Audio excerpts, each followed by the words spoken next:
comenzamos el tema 2, que es una unidad en la que vamos a ver las revoluciones liberales y los nacionalismos. Y vamos a empezar con la primera revolución, consecuencia de las ideas de la Ilustración y de esas ideas de representatividad de los gobiernos, es decir, que los gobiernos deben de ser elegidos por el pueblo. La primera revolución de este signo que va a existir es lo que se llama la Revolución Americana, que es la que va a llevar a la independencia de lo que hoy conocemos como los Estados Unidos. En primer lugar tenemos ahí lo que se llaman los orígenes de la independencia. Vamos a estudiar cómo fue la relación de estos territorios, esas 13 colonias que tenéis ahí en el mapa, que debéis aprenderos, por cierto, el mapa, con Inglaterra, que es su potencia dominadora, ¿vale? Hay que decir que a estas costas llegan los primeros colonos ingleses a comienzos del siglo XVII, alrededor del año 1620. Llegan ahí los primeros colonos. Esto seguramente lo habéis visto en un capítulo de Los Simpson. Llegan lo que se llaman los padres fundadores. Llegan en un barco que se llama Mayflower, que desembarca en lo que luego va a ser conocido como Virginia. Se llama Virginia en honor a la reina virgen Isabel I de Inglaterra. Estos llegan en invierno y como no tienen prácticamente que comer, no pueden cultivar. Los indígenas de la zona les enseñan a cazar pavos y lo cenan con ellos. Es lo que celebran hoy día los norteamericanos como el Día de Acción de Gracias, que por cierto se celebra hoy, jueves 26 de noviembre. Es lo que se llama Acción de Gracias. Después de estos van a llegar otros y se van a crear esas 13 colonias, ¿vale? Estas 13 colonias más o menos están divididas por aquí. Las del norte viven sobre todo de su actividad comercial, industrial, también de la agricultura. Y las del sur basan su economía básicamente en lo que se llaman las plantaciones de mano de obra esclava, donde se cultiva básicamente tabaco, algodón. El Reino Unido las trata pues como son, como colonias, y lo único que quiere es aprovechar sus recursos, aprovecharse de sus recursos, y no tiene demasiado interés en desarrollar económicamente estas colonias. Simplemente Inglaterra las ve como una forma de enriquecerse. Para ello se reserva lo que se llama el monopolio comercial. ¿Qué es eso? Pues que el único país que puede comerciar con estas 13 colonias es el Reino Unido, ¿vale? Ni siquiera entre ellas pueden comerciar legalmente, y legalmente lo harían, pero legalmente no pueden comerciar entre ellas, ni entre ellas, ni con las colonias cercanas, por ejemplo, que tienen de Francia o que tienen de España, alrededor. No pueden comerciar con otros países que no sea solo con Inglaterra. Por lo tanto, el problema que va a llevar a la independencia, como os pone en el libro, es un problema básicamente económico, y es que los colonos tienen una mayor libertad comercial. A las cuestiones económicas se va a sumar las cuestiones de índole política.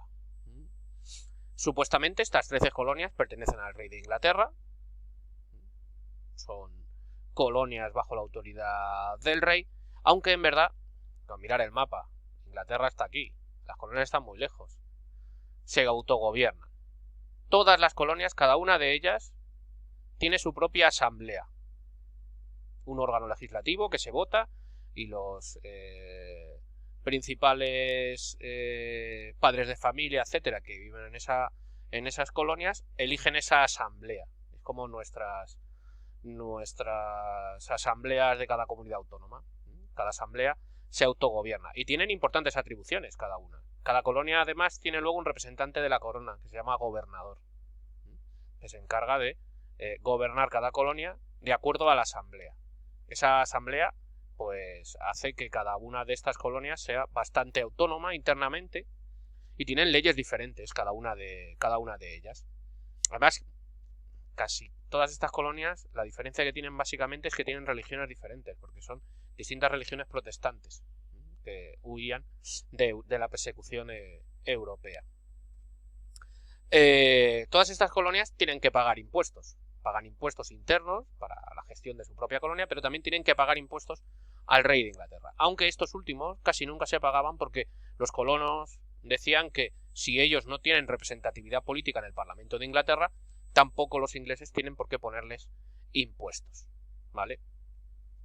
Hasta que sucede la Guerra de los 7 años. La Guerra de los 7 años es una guerra entre 1766 y 1763, en la que se van a enfrentar básicamente Francia e Inglaterra en esa guerra de los 7 años. Luego, a mitad de la guerra, se incorporará España a la guerra. La cuestión es que vencen los ingleses en esa guerra de los 7 años con la ayuda de los colonos. Los colonos tienen que defenderse ellos solos porque no reciben demasiada ayuda inglesa.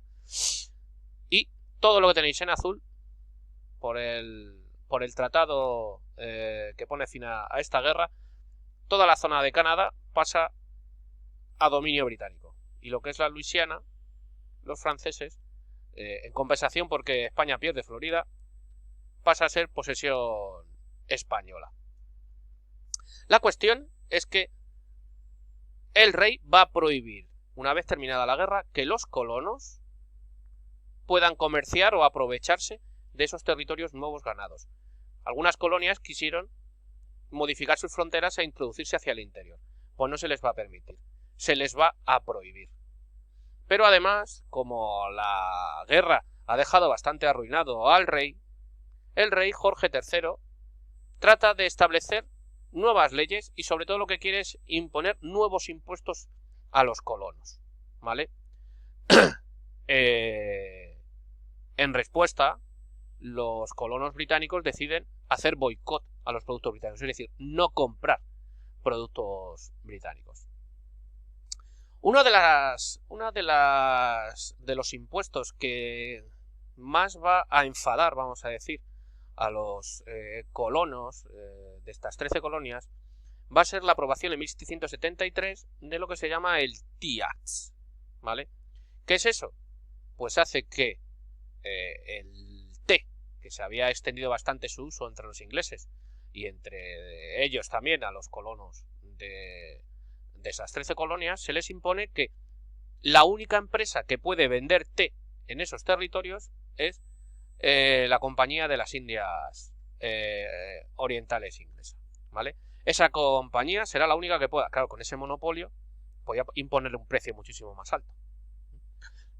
Esto perjudicaba mucho a los comerciantes de esas colonias, que ellos también tenían establecido su comercio y llevaban té desde otras latitudes. Así que, ¿qué van a decidir hacer los americanos ante esta Tea Act que les obliga a comprar el té de esa Compañía de las Indias Orientales?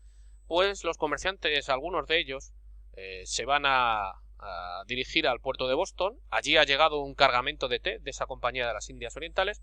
Pues algunos colonos se disfrazan de indios, asaltan los barcos y tiran el té por la borda. Es lo que se llama el motín del té. ¿Cómo va a responder la corona británica ante eso? Va a cerrar el puerto de Boston. Está en Massachusetts. Ese era el puerto principal de todas las colonias. Pues lo cierra. Con la Armada Británica cierra el puerto de Boston. Y además, como ve que la cosa se está empezando a agitar, deciden enviar ahí un ejército inglés a dominar las colonias, los llamados casacas rojas, porque era el color del uniforme, con la obligación de que quienes tienen que pagar el sostenimiento de ese ejército son las colonias.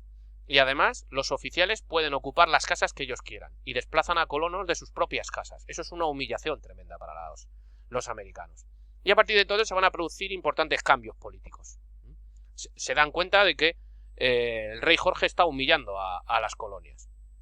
Y así en el año 1776, Thomas Jefferson, un colono de Virginia, redacta lo que se llama la Declaración de los Derechos de Virginia, en la que se enuncian los principios de soberanía nacional, esto de que el pueblo es soberano, no el rey, sino el pueblo, ¿vale? El pueblo es el que tiene el poder, el pueblo es el que decide. ¿Por qué? porque es el que recibe el gobierno y que por tanto tiene que ser el pueblo el que elija a quien le gobierna. Eso es la soberanía nacional, ¿vale? El hecho de que la gente pueda votar para elegir a sus gobernantes. Y también se dice en esta Declaración de Derechos que tiene que haber una división de poderes, esto ya lo dijo Montesquieu, y lo de sufragio, eso del voto, ¿vale? Finalmente, el 4 de julio de 1776, representantes de las 13 colonias se van a reunir en Filadelfia, que está en Pensilvania, y allí firman la Declaración de Independencia de los Estados Unidos. Tenéis aquí la introducción. Sostenemos que todos los hombres son creados iguales, siempre y cuando sean blancos, claro, que son dotados por su creador de ciertos derechos inalienables. ¿Os acordáis de lo de los derechos naturales que vimos entre los principios de la Ilustración? Que son la vida, la libertad y la búsqueda de la felicidad. ¿Os acordáis? Objetivo último. Que para garantizar estos derechos se instituye entre los hombres los gobiernos. Los gobiernos tienen que garantizar esa felicidad. Y que cuando una forma de gobierno se haga de estructura de estos principios, es decir, si hay un gobierno que no ayuda a la búsqueda de la felicidad, el pueblo tiene derecho a reformarlo o abolirlo. Es decir, soberanía nacional. El pueblo puede crear su propio gobierno. La historia actual del actual rey de la Gran Bretaña es una historia de repetidos agravios. Por tanto, los representantes de los Estados Unidos de América, van a empezar a llamar en vez de las colonias, estados, declaramos que estas colonias unidas son, y deben serlo por derecho, estados libres e independientes, que quedan libres de toda lealtad a la corona británica. Es decir, que cada uno de ellos se va a constituir en un estado independiente. A partir de ahí comienza lo que se ha llamado la Guerra de Independencia, 1775 a 1783.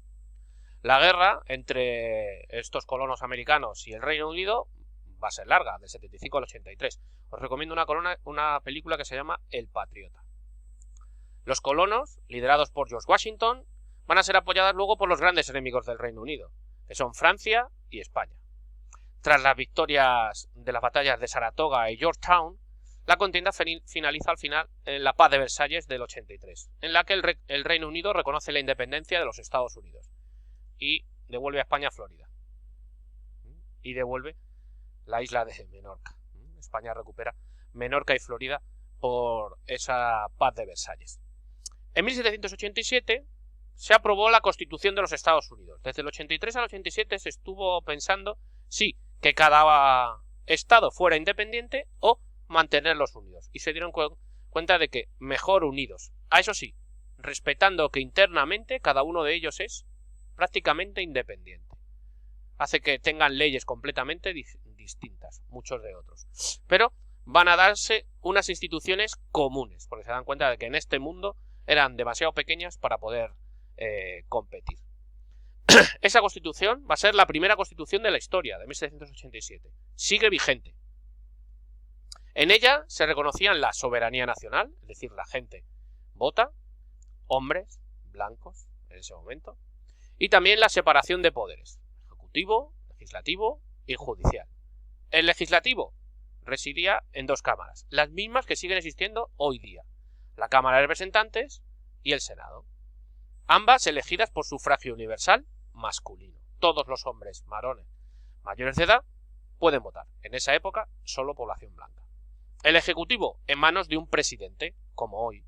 Hoy se llama Trump, el próximo se va a llamar Biden, elegido por votación indirecta. Porque la gente, como habéis visto en las elecciones si habéis seguido un poquito, lo que hacen es votar dentro de su estado, a un cuerpo electoral. Y ahora el día 14 de diciembre, esos se van a reunir, porque cada estado manda según su población una serie de representantes, se van a reunir esos representantes y van a votar al siguiente presidente, ¿vale? La gente no vota directamente al presidente, sino a unos representantes estatales, y esos representantes estatales luego son los que votan al presidente. Lo que pasa es que esos representantes estatales se presentan diciendo que van a apoyar a X presidente. Por eso hoy sabemos que va a salir elegido Biden, porque ha conseguido mayor número de personas que dicen que le van a votar a él, ¿vale? El judicial, en jueces independientes, el Tribunal Supremo de los Estados Unidos es el que tiene el poder judicial en los Estados Unidos. Una vez aprobada la Constitución, se celebran elecciones en 1788 y en 1789 George Washington se va a convertir en el primer presidente de los Estados Unidos.